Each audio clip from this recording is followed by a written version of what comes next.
ხვალ 13 ნოემბერია, 13 ნოემბერს საქართველოს მართლმადიდებელი სამოციქულო ეკლესია 100,000 მოწამის ხსენების დღეს აღნიშნავს. ამ დღესთან დაკავშირებით მეტეხის წმინდა 100,000 მოწამის სახელობის ხიდზე 17 საათზე აღევლინება საზეიმო პარაკლისი. თემაზე სასაუბროდ შემოგვიერთდა საპატრიარქოს ახალგაზრდული მოძრაობა დავითიანის პრეზიდენტი კლოტე სვანაძე. დილომშვიდობისა კლოტე. დილომშვიდობის. წინასწარ გილოცავთ ხვალინდელ დღეს და დიდი მადლობა რომ ხართ ჩვენი გადაცემის სტუმარი. როგორც უკვე უთხარით ჩვენს მაყურებელს, მეტეხის წმინდა 100,000 მოწამის სახელობის ხიდზე აღსრულდება საზეიმო პარაკლისი 17 საათზე, რომელსაც აღავლენს საპატრიარქო ტახტის მოსაყდრე სენაკისა და ჩხოროწყუს მიტროპოლიტი შიო და სწორედ ამ თემასთან დაკავშირებით მოვიწვიეთ დღეს სტუმრად ჩვენს გადაცემაში, რომ გვითხრათ უკვე დღის მანძილზე როგორ განვითარდება მოვლენები, რა ღონისძიებებია დაგეგმილი დღის განმავლობაში და როგორ არის ჩართული ბუნებრივია თქვენი ახალგაზრდული მოძრაობა დავითიანი. დიდი მადლობა კიდევ ერთხელ მივესალმებით თქვენს მსმენელს და მისაღრგელებ შემთხვევით მიულოცავ სრულად საქართველოს წმინდა 100,000 მოწამის ხსენების დღეს მათი ლოცვა და მფარველობა არ მოშორდეს ჩვენს ქვეყანას. ტრადიციად იქცა უკვე ბოლო თითქმის უკვე 2 ათეული წელია, როდესაც მასშტაბურად აღინიშნება ჩვენი გმირი წინაპრების ხსენების დღე, ზუსტად იმ ადგილას, სადაც მათი წამება მოხდა. დავითიანი ჩართული არის ყოველწლიურად ამ ღონისძიების აღნიშვნაში. ჩვენ ვცდილობთ, რომ მისი მასშტაბურობა და მნიშვნელობა ახალგაზრდებში, განსაკუთრებით ახალგაზრდებში გავზარდოთ და პერიოდულად წლის განმავლობაში ჩვენ გვაქვს დაგეგმილი როგორც შემეცნებითი მუშაობები ახალგაზრდებთან, ისე კონკრეტულად პრაქტიკული აქტივობა, სადაც ახალგაზრდები თვითონ იღებენ მონაწილეობას ამაში. ეს არის ძალიან დიდი დატვირთვის მქონე. შემიძლია არ აღვნიშნო, რომ წლიდან წლამდე იზრდებოდა და იზრდება ხალხში ეს განცდა, რომ მათი წინაპრები, რეალურად ჩვენი წინაპრები არიან სწორედ ამ დიდი მონაპოვარის ავტორები, რომელსაც დღემდე შენარჩუნებულად მოაქვს ჩვენთვის მართლმადიდებლობის წმენა და ამას განსაკუთრებული პატივის მიღება ჭირდება, როგორც პატრიარქი ბრძანებს. არც ერთ ქვეყანაში, არც ერთ ქალაქში არ არის მსგავსი მოვლენა, როდესაც ერთ დღეს 100,000-ზე მეტი ადამიანი შეეწირა ჩვენი სარწმუნოების დაცვას და ეს არის ისტორიის ის ნაწილი, რომელსაც განსაკუთრებით უნდა მოუფრთხილდეთ და გადავცეთ ჩვენ თაობას და სწორედ ამას ემსახურება დავითიანიც ჩვენს ყველა მართულებით სამუშაო ჯგუფებთან ვინც არის ჩართული საპატრიარქოს საზოგადოებასთან ურთიერთობის ამსახური იქნება თუ სხვა მიმართულებები, ეს ყველას განცდა გვაქვს, რომ ერთობლივად მაქსიმალურად მეტი ელფერი მივცეთ ამ დღეს. ხვალაც 5 საათზე დაგეგმილი არის ღონისძიებები, რომლის ფარგლებშიც მცირე შემეცნებითი პროგრამაც იქნება და შემოქმედებითი პროგრამა უბრალოდ, სადაც ანსამბლებს ექნება საშუალება ბავშვების ანსამბლებს გამოვიდნენ და წარმოაჩინონ თავიანთი ნომრები, რომლის შემდეგ უკვე გაიმართება აღესრულება საუდრებელი პარაკლისი, რომელსაც აღასრულებენ მეუფეები და ამის შემდეგ გვირგვინის ჩაშვებით და ყვავილების ესე იგი მიგებით ერთად დავასრულებთ ამ ღონისძიებას. ხო და რა ღონისძიებები იმართება ამისათვის, ანუ თქვენ ძენთ რომ წლის განმავლობაში ცდილობთ რომ შემცნებითი კუთხით ამავე ცნობიერება ახალგაზრდებში ხომ და შემდგომ უკვე პრაქტიკაში განახორციელონ ეს ყველაფერი. როგორი არის ეს დაგეგმარება წლის განმავლობაში, რა ღონისძიებებია და როგორი სახის კამპანიებია ასე ვთქვათ? მადლობა შეკითხვისათვის.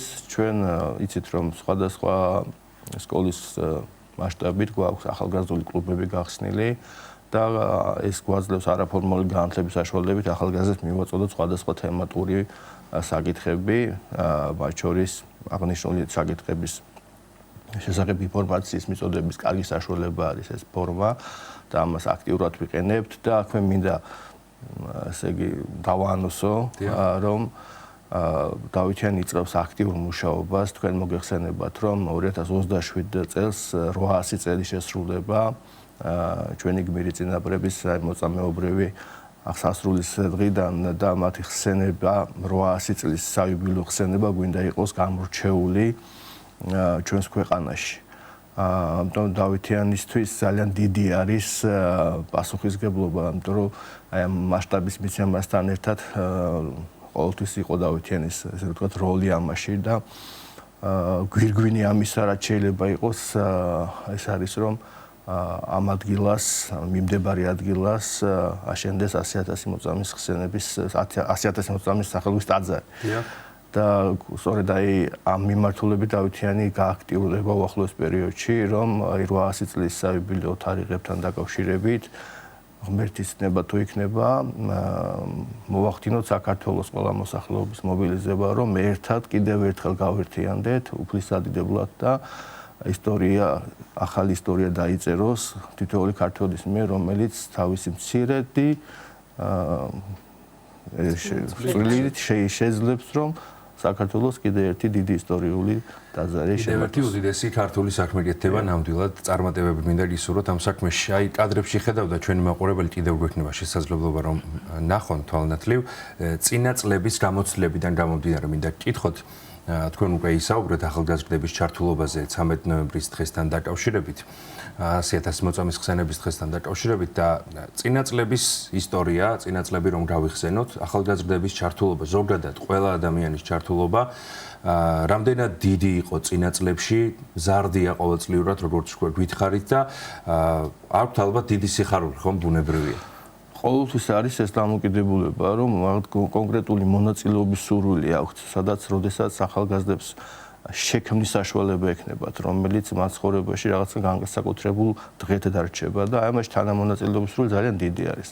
განსაკუთრებით იმ პერიოდში, როდესაც აი ახალგაზრდებს უკვე გარდატეხის პერიოდი აქვთ, თავის დამკვიდრების პერიოდი აქვს და ამ ეტაპში რაღაც საქმეში წერთვებიან, უფრო მეტ პასუხისმგებლობას გრძნობენ და შესაბამისად დავითიანს ყოველთვის აქ ეს განცდა, რომ მეტი ახალგაზრდისთვის იყოს ეს კარი ღია და ნებისმიერი ღონისძიება იქნება ეს 100,000 მოწამის ხსენების დღე თუ სხვა მასშტაბური ღონისძიება, ჩვენი ახალგაზრდები დიდი სიხარულით ერთვებიან ამაში და უბრალოდ ბოლო პერიოდში რაღაც ცვლილებების მიმართულებით არ ქონდა ჩვენ დატვირთვა კოვიდის მერე ძალიან შეიცვალა ეს სურათი, თუმცა როგორც მოგახსენეთ, აი საიუბილეო წლისთვის ალბათ გრანდიოზული ღონისძიებები მოეწყობა. კოვიდის პერიოდი ამ შემთხვევაშიც იყო ალბათ ხომ, თავისთავად რაღაც ხელის შემშლელი ფაქტორი. რა თქმა უნდა, შეცვალა თლიანად ფორმატი ჩვენი. ეს წლებთან ერთად თუ შეიცვლება ალბათ სამომავლოდ ამ კუთხითაც თუ შეგვიძლია რომ რამე დავაანონსოთ.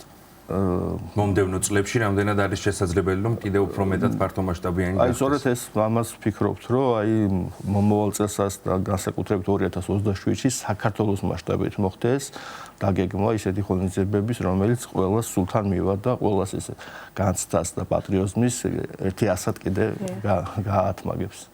რამდენად არის შესაძლებელი კოტა ის რომ საქართველოს მასშტაბით ვინაიდან ვსაუბრობთ რომ ჩაერთვებიან ხომ მოსახლეობა საინტერესო არის გარდა იმისა რომ თბილისში არის საშუალება რამდენიმე სკოლაში რომ თქვენს ორგანიზაციაში გაწევრიანდეს ხომ მსურველი რეგიონების მასშტაბითაც რომ მოხდეს მათი ჩართვა და უფრო მეტი ლოკაცია იყოს იმისათვის რომ შეიკრიბნონ ახალგაზრდები. ძალიან კარგი შეკითხვა და ამისთვის გულმა გიგზნოთ ალბათ. ჩვენ ძალიან მალე 13 ნოემბრის მერე დავაანონსებთ დავითიანში გაწევრიანების ღია მიღებას. მსგავსი პრაქტიკა აქამდე ჯერ არ ვქონია, უფრო დაახლოებული მიღება ვქონდა ხოლმე, თუმცა იმიტომ რომ ძალიან დიდია მოთხოვნა დავითიანის პროგრამებში მონაწილეობის, არა მარტო თბილისში, არამედ რეგიონებში, ჩვენმა გუნდმა მიიღო გადაწყვეტილება, რომ ღია წევრობაზე დაფუძნებულ ფორმაზე გადავიდეს და ყველა იმ ახალგაზრდას, რომლებიც გული ანთებულია საქმის კეთებით, ქვეყნის სიყვარულით და მსახურების სურვილით, მივცეთ საშუალება, რომ უფრო ერთად გავაკეთოთ ეს ყველაფერი ჩვენი ქვეყნის საკეთილდღეო და ჩვენი სარწმუნოების დასაცავად და სიმტკიცეს და ერთობა ძალიან დიდი მნიშვნელობა ექნება განსაკუთრებით რეგიონების მასშტაბით და უახლოეს პერიოდში მზად გვაქვს უკვე შესაბამისი პროგრამები სარეგისტრაციო ფორმების და მადლობა რომ ამის დაანონსების საშუალება მოგვიცით. მალე გამოვაქვეყნებთ ამას. მანამდე ვთქვათ თბილისში რა ხდება, ანუ ვისაც ვთქვათ ხო გვიყურებს და სურვილი აქვს რომ ჩაერთოს ამ ღონისძიებებში, როგორ ხდება მათი ჩართვა?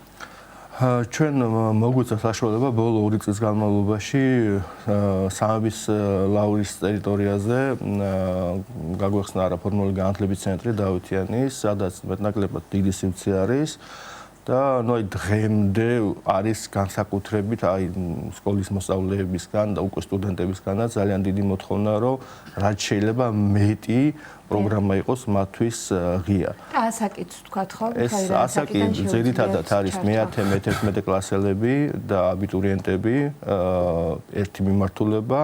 ჩვენ უკვე წინა გადაცემაშიც ვისაუბრეთ, რომ დავაანონსეთ კულტურული მემკვიდრეობის კომიტეტის გახსნა, სადაც დარეგისტრირდა დაახლოებით სწორად გეტყვით 63 ახალგაზრდა, რომელსაც პირველ ეტაპზე მეტის მიღების საშუალება არც ჰქონდა, გადაჭარბებაა, მაგრამ ესეც რომ ამდენად დარეგისტრირდა, უკვე იმაზე მეტყველებს, რამხელა განცდა ახალგაზრდებში, რომ მეტ საქმეში იყვნენ ჩართულები და დავითიანს კიდე აქვს ბევრი დაგეგმილი სიახლე, რომელსაც წლის განმავლობაში ნელ-ნელა მოვგაწვით, იმიტომ რომ ფართოდ ვაპირებთ გავხსნათ, ესე რომ ვთქვათ, ახალგაზრდული ფრონტები საქართველოს მასშტაბით ჩვენი ქვეყნის აგითელდღეოდ. აუცილებლად მოგვიწევს ჩვენს მომდევნო გადაცემებში ამ თემაზე საუბარი. საუბრის ბოლოს კიდევ ერთხელ შევახსენოთ ჩვენს მაყურებელს ხვალინდელი დღის მნიშვნელობის შესახებ, რომ 17 საათზე აღარ ვინება საზეიმო პარაკლისი და აუცილებლად უნდა შევიკრიბოთ მეტეხის წმინდა 100.000 მოწობის სახელობის ხიდზე. კი ბატონო, ეს არის თითოეული ჩვენთაგანის მოვალეობა და ვალი ჩვენი გმირი წინაპრების მიმართ, რომ მოვიცალოთ 1 საათი და სანთლებით, ყვავილებით და ჩვენი ლოცვით ერთად მივაგოთ პატივი ჩვენი გმირი წინაპრების დღეს. ძალიან დიდი მადლობა. კიდევ ერთხელ გილოცავთ წინასწარ ხვალინდელ დღეს და დაგემშვიდობებით და გისურვებთ წარმატებებს. საპატრიარქოს ახალგაზრდული მოძრაობა დავითიანის პრეზიდენტი კოტე სვანაძე იყო ჩვენი სტუდიის სტუმარი.